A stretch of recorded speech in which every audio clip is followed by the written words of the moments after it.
we need to talk about this hot mess right now.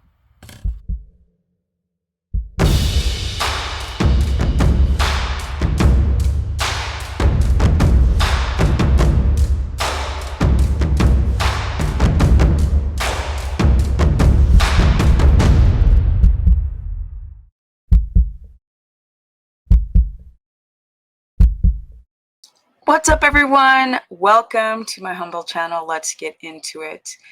Now, I've spoken about salt before, and I'm doing the deep dive on forever chemicals, the sea, microplastics, and the heavy metals like lead in our food. And that's beyond pesticides and the ethical practices of the animals or the crops being sprayed. It's like we're just constantly inundated with toxins. And when people are trying to become healthy, they literally don't think about the environmental toxins. The body cannot function properly if your toxic bucket load is getting too big, too high. Yes, we all have a bucket, sort of an invisible bucket, symbolic bucket that gets filled with garbage, sugar, pesticides, chemicals, dyes, heavy metals. A lot of these pharmacological interventions, a lot of these things are filling the bucket. You're filling the bucket, and you're like, I don't understand. I'm eating grass-fed beef. I'm eating the healthiest of food, but you're not factoring in other contaminants, toxicants, toxins in our environment. Like, what kind of water are you drinking? Super important to understand. Are you in a city where you can find heavy metals and pollutants in the air? Do you know if it is actually organic certified with your crops to not get Roundup on your crops? There are so many moving parts. The pharmacological interventions like antibiotics or any Accutane or birth control pills or any of these things that a doctor would prescribe. Yes, the blood pressure medication, the statins, the box of cookies in the arm. I know. All of these things play a major role in how your body's going to respond just in the daily routine. Can you sleep? Do you have Wi-Fi? Exposure to Wi-Fi? I mean, there's toxins everywhere. But one thing that we must do is we have to have salt and potassium balances. That's a fly. To balance our electrolytes. So I've mentioned over and over again that one of the most important things to make sure on any type of low carb, ketogenic, or carnivore diet is making sure that you're getting enough of the right minerals. So you can't, these element and keto chow garbage. I'm not speaking French. How about Swedish? Ja, alla är så jävla hemsk. These brands are terrible. They use cheap minerals. It is up to us to do our own due diligence and find out everything. What's in our environment? Dyes, colors, the clothing, the lead, the cadmium, the mercury. Do you have amalgam fillings? Are you on both birth control pills? People don't like to be that meticulous about all those, like, parabens, polyparabens, the sunscreens, the lotions, the deodorants that get up into your lymphatic system. Nobody likes to, the plastic receipts and the bags and everything that's plastic that you touch. People don't, the makeup that you use, I can go on and on and on and on and on about lead in your makeup. They're in dishes, glasses, cups, coffee mugs with print on it.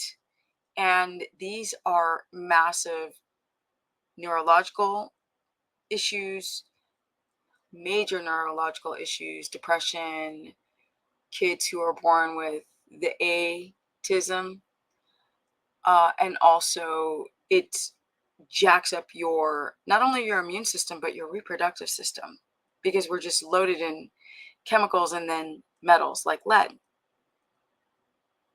And I wanted to talk about this Himalayan salt. Now I found an old bottle of this because I no longer use it. I use my Celtic sea salt, but here's your garden variety Himalayan salt. Don't buy Himalayan salt. Just don't. Now, because of the lead potential and also the chemicals that are in the explosives to break apart the salt. Now I want to pull up, there's this woman, I talk about her. She's called like Let's Save Mama, I think, something like that. Let me find her, pull her up. I want to read one of her Facebook posts. Somebody was asking about Himalayan salt. And I thought this would be interesting to read her response to someone else. People ask me all the time what kind of salt I like to use. Salt is very personal decision with both microplastics and lead and other toxins to consider. We use very little salt, so that's the most important consideration. However, even though we don't use much of it, I would never use pink Himalayan salt for any of my family because it's so high in, drumroll please, lead. And it's awful. It says that Himalayan salt is the highest amongst the high lead levels in salt. Depending on which charts you like to look at and which brands, from an environmental impact perspective globally, not in relation to the direct impact on your family, it's so important to look at how the salt gets to you, how far it has to travel. With this and other considerations in mind, we often choose small batch of harvested local salt. So she chooses to use this Jacobson salt, whatever's. Somebody says below, what is it? I'd love to know your take on red mineral salt. So she alludes here. She says, Caitlin, there are an unethical company that uses, I guess you meant to say they are an unethical company that uses greenwashing in their marketing, and I would never use their product. So even though a lot of you guys are using the Redmond's real salt, it was her that put Redmond's on blast for also using unethical practices. Yeah.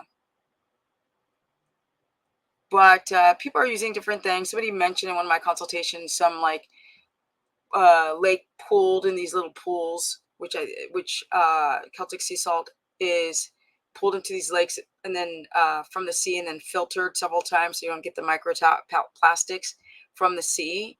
And there's a place in Mexico somewhere. Apparently, somebody's talking about someplace in Iceland, the Icelandic Sea. Yeah. If you're wondering why you guys are having such massive endocrine issues, it's time to start looking at everything under a microscope, including your salt. So she uses this Jacobson's, never heard of it. I'll check into it. But I also want to pull up her website. She has, and it's kind of a little messy, but I love this woman for putting the information out there. She has everything tested, and she pretty much is trying. She says, "Let's save Mama." She pretty much is wanting her family to be safe from these heavy metals, which I want to talk about for a minute. Okay. So, pink Himalayan salt is a type of rock salt mine from the Kura salt mine in Punjab region of Pakistan. So it gets its color from the pink color from the characteristics of the trace minerals and iron that's inside. But the presence of lead and other trace minerals, and look how much they try to soften this, and other trace minerals in Himalayan salt is a result of the natural geological process that's formed in the salt deposits. The problem is that it's over 100, I think it's called ppbs. So including lead to become incorporated into the rock formation. And when these formations are mined for the salt, these trace minerals come along with it. So they do. Now, heavy metals they're not good. Heavy metals will do some nastiness. Like I said, they have neurological impacts, especially on children, growing children's mind, baby in utero. Adults, they have decline, dysfunction, mood disorders, depression, headaches. Headaches. So many of you guys have headaches, memory problems. Let's see. Hearing issues. That's interesting in children. Anemia is another one. Creates digestive distress. Symptoms can include stomach aches, constipation, nausea, painful cramps. So you could lose weight and have a loss of appetite if you're having too much lead or heavy metals in your body. So it interferes with the synthesis of heme, which so many women have either low or high iron. Interesting. And we're not looking at the lead exposure. Skeletal effects can lead to stored in bone. So, oh, that's right. It can be stored in your bone. That's another huge problem. So then it sort of inhibits calcium metabolism. Endocrine effects disrupts the synthesis and actions of hormones, including the thyroid gland, your adrenal system, and your reproductive system. Yeah, it's a bad look. It is not.